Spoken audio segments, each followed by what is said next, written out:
अस्सलाम वालेकुम, मैं हूं मरियम नवाज़ और आज यकम अगस्त 2024 है। वो महीना बिलाखिर शुरू हो गया जिससे मुतालिक बार बार ये कहा जा रहा है कि इसमें शायद बहुत सी अहम डेवलपमेंट्स होनी है।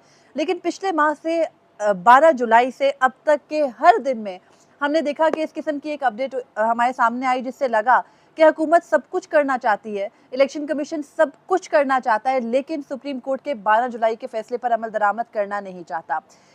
हाल ही में हुकूमती जो मेंबरान पार्लियामेंट है उनकी जानिब से एक कानून साजी मुतारिफ कराई गई और उस कानून साजी के बाद एक नई डिबेट ये छिड़ गई कि दोबारा से अदलिया और पार्लियामेंट के दरमियान में एक जंग का आगाज हो सकता है और दोनों अपनी पूरी कोशिश करेंगे कि मखसूस नशिस्तें पाकिस्तान तहरीक इंसाफ को मिले या ना मिले इस हवाले से। लेकिन यहाँ पर एक पॉइंट जो कि मिसिंग है और जिसके ऊपर शायद कोई भी बात नहीं कर रहा वो ये कि फैसले के ऊपर अमल दरामद इलेक्शन कमीशन को हर सूरत करना पड़ेगा। किसी भी किस्म की कानून साजी, खास तौर पर इलेक्शन एक्ट तरमीमी बिल जो हाल ही में गुज़िश्ता रोज़ हमने देखा किस बर्क रफ्तारी से वो कमेटी से भी पास हो गया। अब वो कौमी असम्बली के फ्लोर पे कल आ सकता है, वहाँ से मंजूरी के बाद सेनेट में जाना है और वो जल्द नोटिफिकेशन भी उसका हो जाएगा। लेकिन क्या उस कानून साजी से सुप्रीम कोर्ट की 12 जुलाई की जो फैसला है वो बेअसर होगा या फिर इलेक्शन कमीशन को हर सूरत उस पर अमल करना होगा?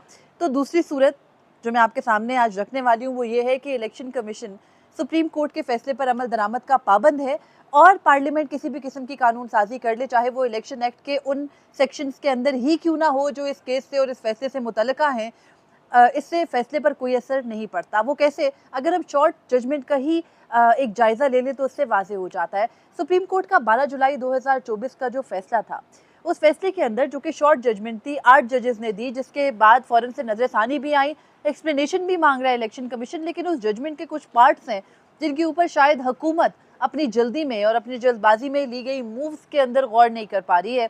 उस जजमेंट के अंदर कहीं पर भी इलेक्शन एक्ट का ऐसे हवाला नहीं है। उसके अंदर ये जो बार बार बात हो रही है कि शायद किसी आइन और कानून के तहत ये पूरी सिचुएशन क्रिएट हुई, उसमें रद्दोबदल से जजमेंट पे फ़र्क पड़ जाएगा, तो मेरी बहुत ही नाक़िस राय में ऐसे नहीं होगा।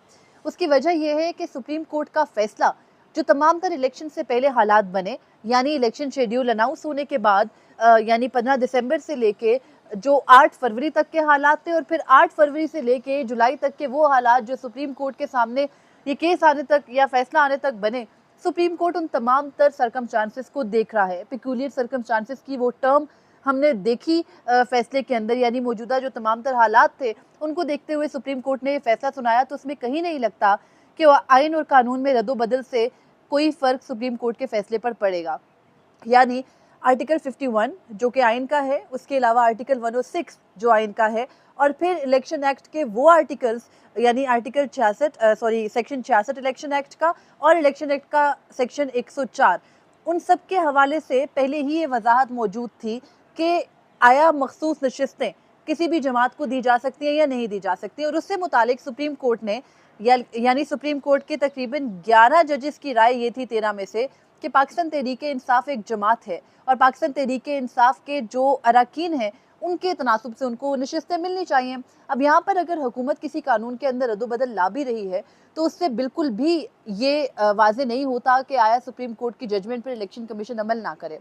दूसरी तरफ इलेक्शन कमीशन की डेडलाइन है, यानी इलेक्शन कमीशन को सुप्रीम कोर्ट ने 12 जुलाई को जो एक डेडलाइन दी, अगर हम उसका रफ एस्टिमेट लगाएं तो मौजूदा हफ्ते यानी 6 अगस्त को वो डेडलाइन खत्म हो रही है और इस डेडलाइन के अंदर ना सिर्फ इलेक्शन कमीशन ने सुप्रीम कोर्ट के फैसले पर अमल दरामद करना था, यानी पाकिस्तान तहरीक इंसाफ को मखसूस नशिस्तें देनी थी, बल्कि जो तमाम तर प्रोसेस था, यानी पीटीआई के मेंबरान ने अपनी पार्टी एफिलिएशन यानी पार्टी वाबस्तगी शो करनी है, फिर उनकी जानिब से पीटीआई की जानिब से कंफर्मेशन आनी है, फिर इलेक्शन कमीशन ने उनको नोटिफाई करना है, फिर इलेक्शन कमीशन ने मखसूस नशिस्तें जो उनके हिस्से में आती हैं वो उनको अलॉट करके ना सिर्फ अपनी वेबसाइट पर तमाम तर इन्फॉर्मेशन को जारी करना है बल्कि सुप्रीम कोर्ट में भी अमल दरामद रिपोर्ट जमा करवानी है। लेकिन इलेक्शन कमीशन अभी तक कुछ भी नहीं कर रहा और जिसकी शनीद यही लगती है कि इलेक्शन कमीशन इंतजार में बैठा है कि पार्लियामेंट कुछ कर दे और उनको सुप्रीम कोर्ट के फैसले पर अमल दरामद ना करना पड़े। लेकिन अब इलेक्शन कमीशन के पास दिन कम होते जा रहे हैं और प्रेशर कुछ बढ़ता जा रहा है और पार्लियामेंट की इस कानून साजी के बावजूद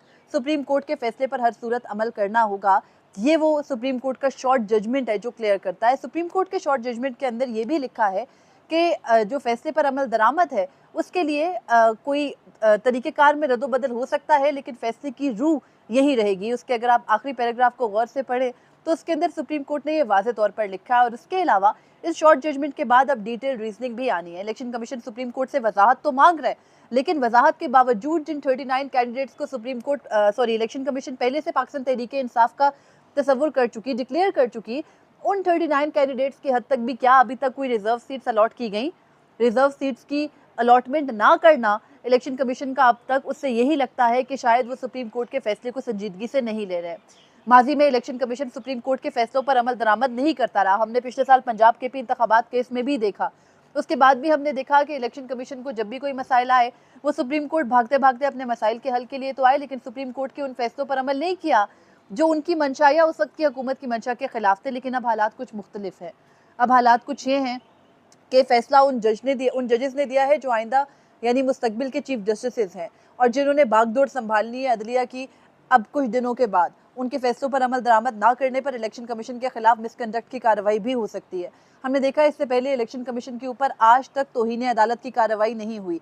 जस्टिस बंदयाल के दौर में बहुत ज़्यादा इसी बात के ऊपर क्रिटिसिज्म होता था, तनकीद की जाती थी कि क्यों नहीं वो अपने फैसले पर अमल दरामद ना करने पर इलेक्शन कमीशन के खिलाफ तौहीन अदालत की कार्रवाई कर रहे। लेकिन उस वक्त उनके ऊपर भी बढ़ने वाला प्रेशर बहुत ज़्यादा था। लेकिन वो जज और अब के जजेस में कुछ फ़र्क है। अब की अदलिया में भी कुछ फ़र्क आया, क्योंकि अब की अदलिया उठ खड़ी हुई है अपने फैसलों पर अमल दरामद के लिए भी। तो ऐसी सूरत हाल में हुकूमत जितनी भी कोशिशें कर ले, यानी जो मैं आपके सामने इलेक्शन एक्ट के अंदर तरमीम की बात कर रही हूँ, गुज़िश्ता रोज़ वो बिल मंजूर हो गया और अब वो बहुत जल्द एक बाकायदा कानून साजी के तौर पर नाफिजुल अमल हो जाएगा। उस बिल के अंदर ये शिक है कि जिस लम्हे में वो होगा अप्रूव, उसी लम्हे में वो कानून इख्तियार कर जाएगा। लेकिन उसके अंदर एक चीज़ जो मिसिंग है वो ये है कि क्या उस कानून का माजी पर इतलाक होगा, क्योंकि उसमें ऐसी कोई टर्म नहीं है। और फिर कानून साजियाँ बनती रहती हैं, वो अदालतों में आकर कहीं कलअदम भी हो जाती हैं, वापस भी हो जाती हैं। लेकिन अगेन सबसे बड़ी बात यह है कि जितनी भी रद्द-ओ-बदल हुकूमत इस वक्त, क्योंकि उनके पास नंबर्स तो पूरे नहीं है किसी आईनी तरमीम के लिए,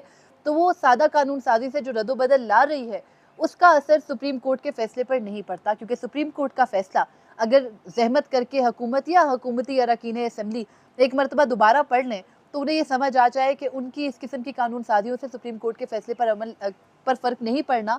क्योंकि सुप्रीम कोर्ट बजाय जो इलेक्शन एक्ट की शिकें और जो आइन की शिकें हैं उनकी वजाहत करने के या उनकी तशरीह में जाने के, उन तमाम तर जो सूरत हाल बनी इंतखाबात से पहले और बाद, उसको मद्देनज़र रखते हुए ये फैसला दे चुका है कि पाकिस्तान तहरीक इंसाफ जमात थी और जमात है, और उनके मेंबरान को दी जानी चाहिए ये नशिस्तें। और कहीं ये दर्ज नहीं है कि अगर ये नशिस्तें इन मेंबरान को नहीं मिलेंगी तो क्या बाकी सियासी जमातें उनकी अहल होंगी या नहीं होंगी। तो ये पूरी सूरत हाल है और इसमें हुकूमत अपनी जितनी भी जोर लगा रही है, आखिर मलबा गिरना है इलेक्शन कमीशन ऑफ पाकिस्तान के ऊपर। और अब इलेक्शन कमीशन के पास गिन के 5 दिन रह गए हैं। आज 1 अगस्त है और 6 अगस्त तक उनको अपने जो कंडक्ट है उसको बेहतर करते हुए सुप्रीम कोर्ट के फैसले पर अमल करना है। अदरवाइज़ उनको इस मरतबा कुछ म्यूज़िक फेस करना ही पड़ेगा। अब तक के लिए इतना ही था। मुझे इजाज़त दीजिए। अल्लाह हाफ़िज़।